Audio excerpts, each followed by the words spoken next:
what we know to this point about the power grid. So, sir. Just before I do that, I'm going to have Chaplain Golden come up and do a quick invocation here. All right, hey everybody. So as we pray and just ask for divine help through this, I want to ask you, as I always do, to please join together, praying according to your faith tradition as I pray according to mine. Father God, we come to you every day, and we're needy people, but in this particular day and in these past days, we're very needy, and we need you. We ask you to intervene. We ask you to help. We ask you to help us, Lord, as we respond. We ask you to help us as we plan. We ask you to help us as we depend on each other. As we are a community that comes together, may it be these things that shape us into what we need to be and what we desire to be. You are the picture of all we need, to include patience. Help us, Father, as we lean on you for all that we need in this time, and as we trust you for these days as we go through them. In your name we pray, Lord. Amen. All right, amen. Hey, just out of curiosity, just a raise of the hands, how many employees, garrison or tenant employees do we have? If y'all could just raise your hand. All right, that's good. I raised my hand too. How many residents that live here? If you could raise your hand. Could be the same, so quite a few residents. Good, okay. If you have employees that are working in your directorate and they're not out here and they're in a building, while I'm speaking and while we're putting information out, shoot them a text, give them a call, ask them to come on out so they can hear what we have to put out today. I think it'll be important to help our fellow employees out here and our teammates know what's going on. It's been quite a struggle, right? And I'm certainly we're all here in it together, right? So power's going out for all of us. We're the power's going in and out at Spanish Oaks through the night. Sometimes it's lasting a little longer. It was out completely the first couple nights, I believe, and so. And then a lot of our buildings where we're working, who's been working in the dark the last few days? Yep, I'm hearing you. Yep, same. So we're all working really hard. The EOC, some of your supervisors, your directors, your division chiefs have been over in the EOC. Some of you who haven't been in the EOC to see what's going on and to find out how things are moving along, I understand that some of you may have felt like you've been a little bit in the dark over what's going on, and excuse the pun on that, right? So, but hopefully after this meeting today, after this town hall, you all will be well informed on what's happened, where we're at, and where we're going, and then we'll answer any questions that you all have, okay? So just to kind of give you a little bit of an update, the team's been working pretty tirelessly. Our DPW team, we have an outstanding new energy manager. His name's Robert Morelli. He's really been doing a heck of a job working with our O&M staff, along with Colonel McCarvick and Colonel Mr. Bosmajan and Liz Clark, and all of them have been working pretty tirelessly with O&M and our electricians to try to work out with DPW, Amorisco with our microgrid, and they've been working with PG&E to figure out what's going on with our power, right? The power's been coming in and it's been fluctuating since Monday, and it's causing our switches to flip and turn off the power. And so that's why you've seen it come on and go off, come on and go off. Because they've been testing each area, and they turn it on and then it flips off, and then they try to do 2 of them and then 3 of them, and so on. We are getting some news that we're testing the whole garrison right now, and I believe it's so far still on, and PG&E's been modulating and making some changes out there in the capacitors that are controlling this power. So hopefully, knock on wood, we're getting close to a more permanent solution. I'm not going to steal the thunder of DPW, so I'll let them give a little more of an update on that and the way ahead for getting power back into Fort Hunter Liggett, and especially like into our housing. I want to also thank Camp Roberts. For those of you who don't know, Camp Roberts sent an electrician and some technicians up here to help us and so we're very appreciative of that. Parks has also sent folks down yesterday with some wire, and some of them were electricians, so everybody's working real diligently to try to get a handle around this. I want to also encourage our Milpitas residents to, if you haven't already filled out the paperwork, this includes Spanish Oaks, but Spanish Oaks has not been hit as bad on this one as the Milpitas housing area. But I encourage both sets of housing areas, if they're qualified, to fill out the paperwork over at the Wellness Center and our EFAC. That would allow them to get reimbursed for a partial evacuation if they're qualified, right? So information went out on who's qualified and who's not. MWR will talk a little bit more about that in a minute on what that means. But if you're qualified, we encourage you to get the paperwork filled out. And it indeed doesn't look like we're going to have the generators up and running tonight in Milpitas. So I encourage you to get a hotel within the criteria of what they put out when you got your paperwork filled out, and only get the hotel once you fill out the paperwork. But I encourage you to take your family and get a warm shower and get checked into a hotel and take that opportunity to do that if you so wish.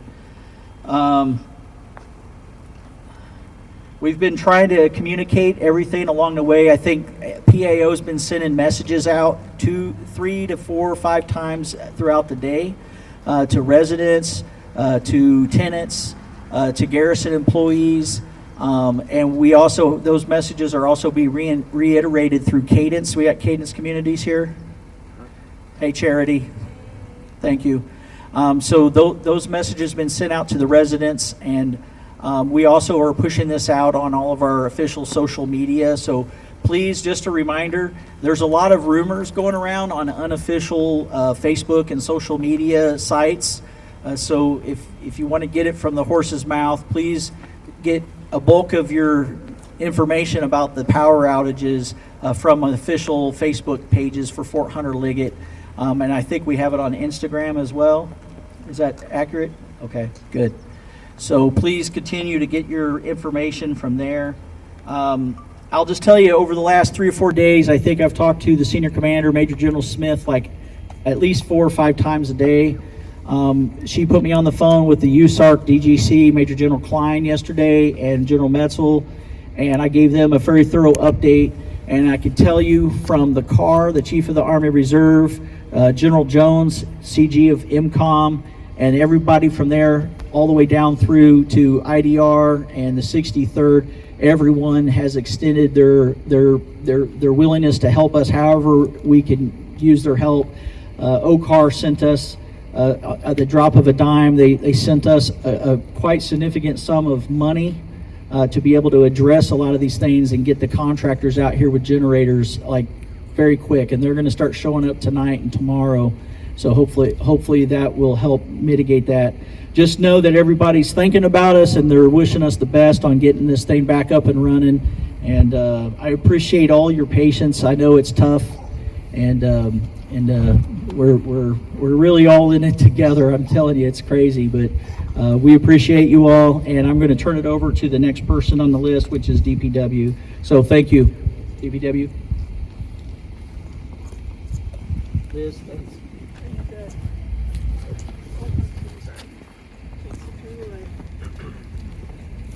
Okay, so Peter and I will give you a rundown on what happened.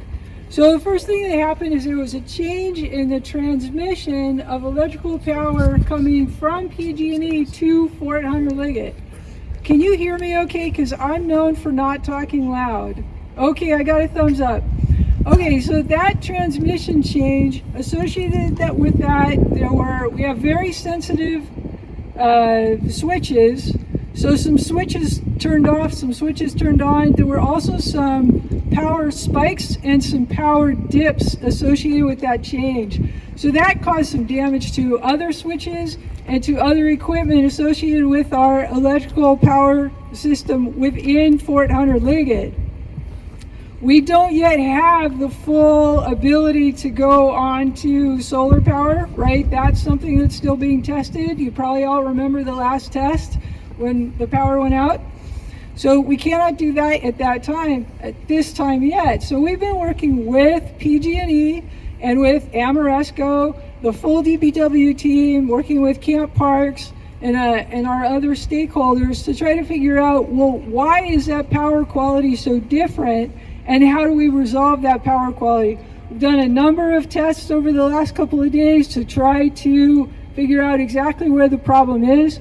Right now, and for the last 2 hours, I don't know if some of you were in your houses or facilities, but at least a few minutes ago, your power was on as part of a test. We're going to run that test all night long. We have a couple more challenges to go through, like when the solar field goes off, that's part of the test. When it's super cold in the morning, that's part of the test. When the sun comes back up tomorrow morning, that's part of our test. So we should have more information by 8 o'clock tomorrow morning as to how well did the test go overnight. As part of the test, right now, there is also power at Milpitas housing. We can't say if this test is going to be successful or not.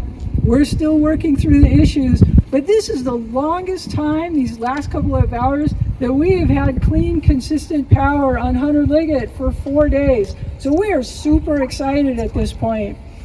That does not change anything about what Colonel Trotter said about the voluntary evacuations. That does not change that we have an emergency contract with quite a lot of funding available to reach down into these underlying problems and get them fixed.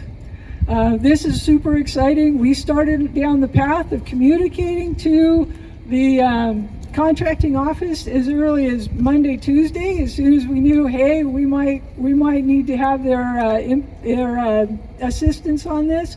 We now, with the help of Angie and Bautista and Angela from Resource Management, we got the funding, we got the notice to proceed on the emergency contract. There are generators coming our direction from hours away as part of that emergency contract, and those generators are for Milpitas housing. They are expected to be set up tomorrow. That will provide Milpitas housing secure power until we get through the rest of this testing phase, figure out what the problem is, get the underlying switches that were damaged in the last couple of days with those power going on and off, get those repaired or replaced. And we're super excited that we're in a better place. And all of this, this positive test, that's just in the last couple hours. So wishing you all the best for tonight and all the best for tomorrow. At the same time, this is a test. Nothing is changing for all the other directions that we're doing to support, families and employees and tenants and everybody else. And passing on to Peter Bosmagian. Thank you, Liz. That was a very good summary that you did. I just got out of a meeting with Lieutenant Colonel Makarovic and PG&E and our guys on site here, O&M staff, and we have just energized Milpitas. Okay, again, as Liz says, this is a test. The switch down there across from IHG was damaged a bit, so we don't know if that's going to hold. We're going to go ahead, and we've already got the emergency contract in for the generators, and that's underway. The generators will come tomorrow morning, and the first ones will probably be set up about 10, and they'll be going progressively on to 5 o'clock in the afternoon. And then once they're running, then it'll be like Spanish Oaks 4 weeks ago, 5 weeks ago, whenever that was. We'll be off generator power until such time as we can replace that switch at the bottom of the hill, and then we'll be back to normal. So this is all very evolutionary. It's all late breaking news. We've established the cleaner power now. PG&E has been able to do that, and again, we'll see what happens over the weekend. On Monday, we will be having another test. This is a rehash of the test that we had scheduled back in December, and we found some errors in the December test, so that we had to reschedule the commissioning test. This event that we're just coming through, this event that we're dealing with now, and the event on Monday are separate things, but interrelated because it actually relates to us being able to island ourselves from any kind of events off post. So that's all I have to say. Colonel Trotter? Yeah, I think MWR, Barry. All right.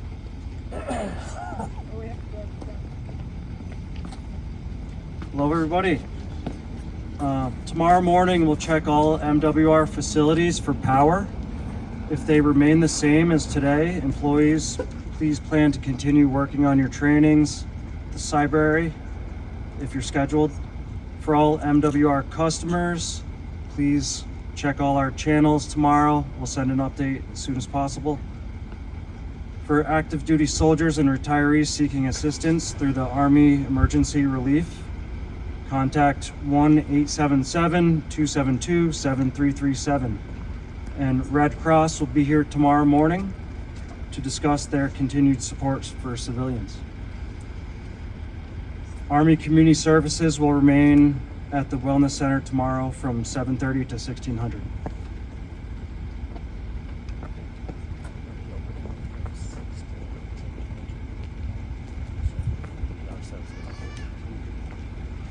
And the Wellness Center will be open from 6 till 2200 tomorrow.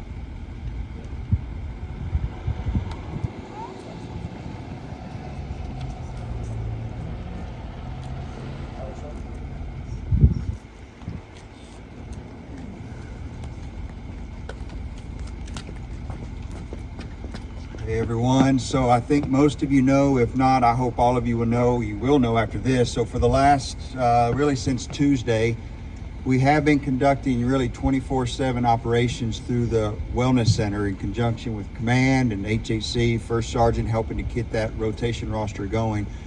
Those of you that have been in there, you know it's really been for a warming station, a charging station, a hangout place, hot liquids, snacks, basically a place for the community to come and be community, in a place that we've got power and able to kind of help you. So what we have seen over the last 2 days is it's really full. You all are coming in, you're hanging out, you're doing all kinds of different things together up until about bedtime, and then you go home and go to bed, as we all are, getting in under the warm blankets and staying as warm as we can. And then about 06:30, we're seeing you come back out for breakfast and things like that as you get your kids to school. So we're privileged to be able to do that, not just for you, but with you together. So this is what we have seen is between really 2200 and 0600, there's 0 people coming in. That is a good news, because what it means is there's really been no emergencies. No equipment that you need to be charged through the night is running out of battery power. You're just in your bed staying warm. So here's what we're going to be doing going forward. We'll continue those same services as Mr. Main just said. We'll continue those same services at the Wellness Center tonight, what is today? Thursday, right? So today through 2200. So what will happen that will be different is at 2200, the building will close down since no one is needing it. However, our duty phone, which is the 24/7 chaplain duty phone, if you don't have it, you'll be able to get it. It's out there. It's on the signage outside of our buildings. It's on our Facebook. It's on our website. But we'll also make sure it's on the door. So if there is a need between 2200 and 0600 tomorrow, you'll be able to call that number and we'll be able to help you get into the building if you need to charge something in an emergency situation like that, all right? And then if this thing continues into the weekend, but it sounds encouraging that we're moving toward hopefully not having that, we will continue to operate that wellness center in this manner as long as we need to. But it will be going from 0 on the weekends, if necessary, 0700 to 2200 if necessary. But tomorrow, all right, tonight to 2200, tomorrow again, 0600 as you get your kids to school, and again through 2200 tomorrow night. All right?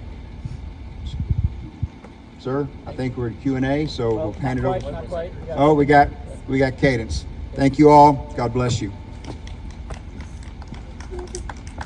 Hey everybody. So my name is Charity Bennett. I'm the property manager here for Cadence. So this is directly for our residents here in Milpitas, especially Milpitas. Currently, they are doing that voluntary evacuation. If you choose to do so, please make sure you are notifying me so I am able to make sure that you are able to get the proper reimbursement. It's a simple text. You could call me. You can also email me. Just make sure that information is received. For any reason, if there's anything that we can do additional, let me know as well. I'm here to help you guys as much as possible, okay? I appreciate you all. Thank you.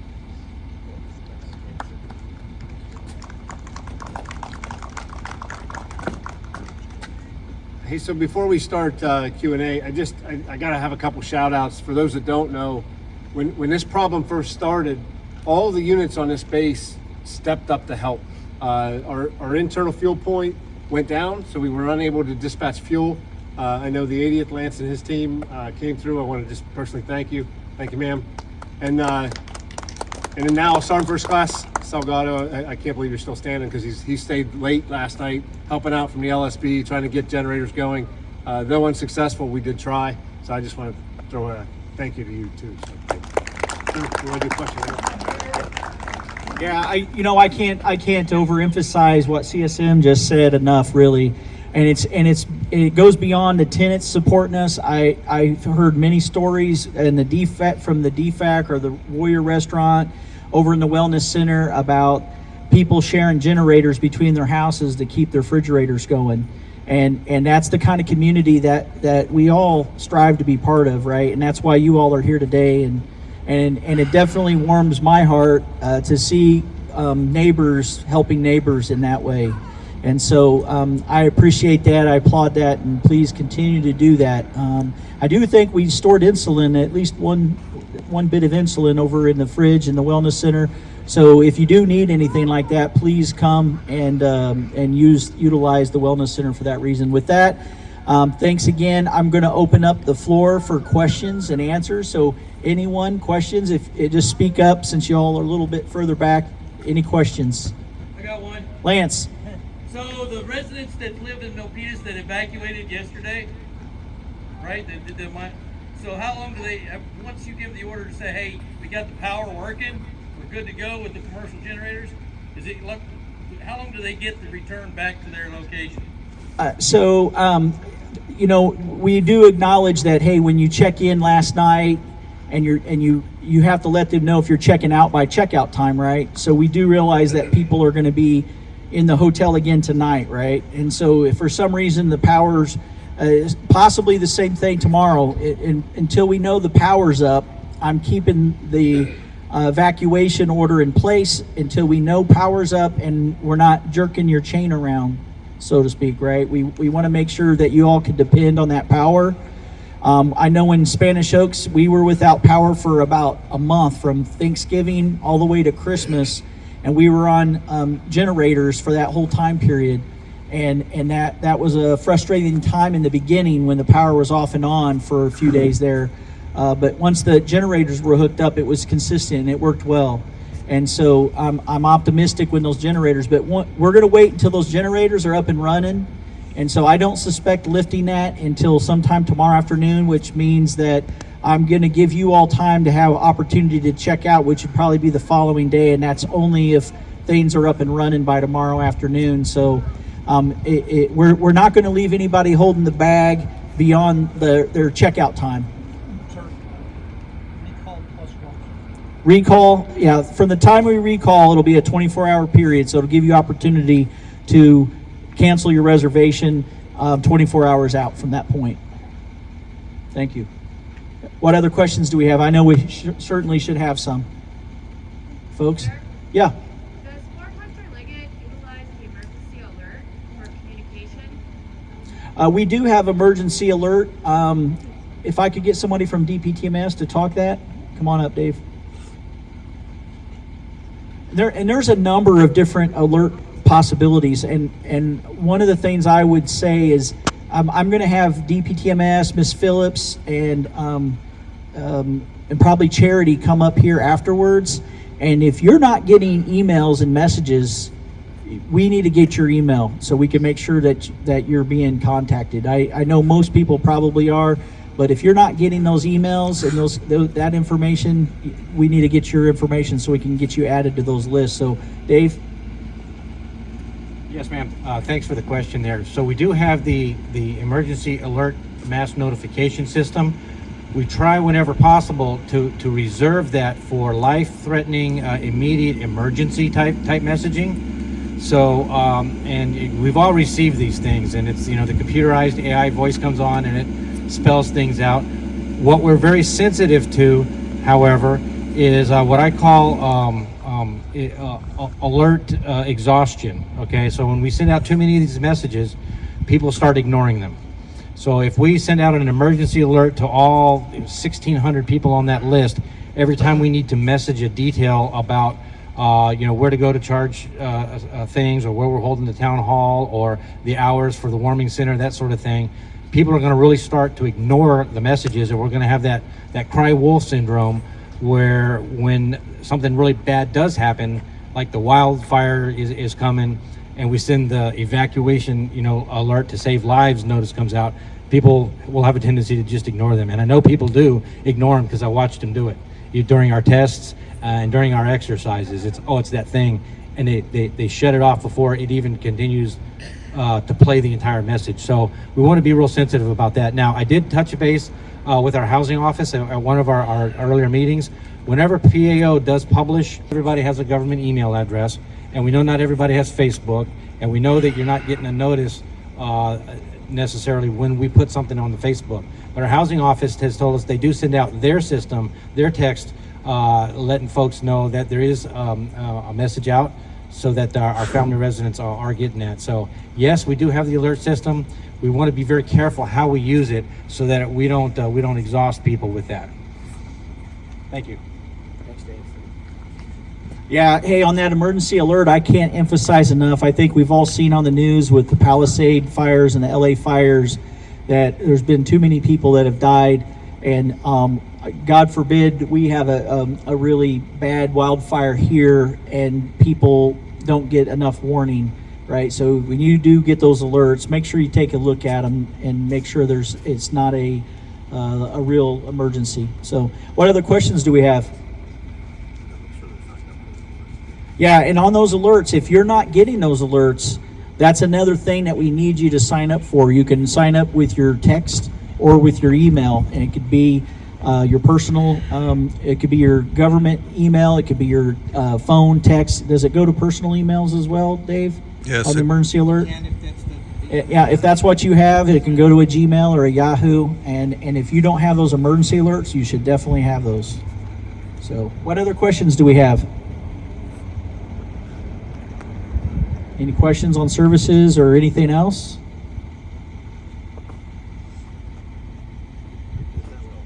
All right, well, we're going to stick around for a few minutes, so if you have something that you didn't want to ask in public and you want to come and pick our ear, the team will be over here for a few minutes afterwards. Thank you, everyone, for coming out, and we really do appreciate all your patience with us as we try to get through this, and we are optimistic that things are starting to look upward here shortly. So thank you so much. You all have a great day. And Amy's going to say one more word here. Thank you. Alibi, sorry. So if you are not getting messages or you have specific questions that are not being answered, call me, email me, come see me in person. I will find the answer for you, okay? So I know everybody's frustrated. You want answers. Let me help you. So give me those questions, okay? Thank you. Thank you, everybody. Thank you.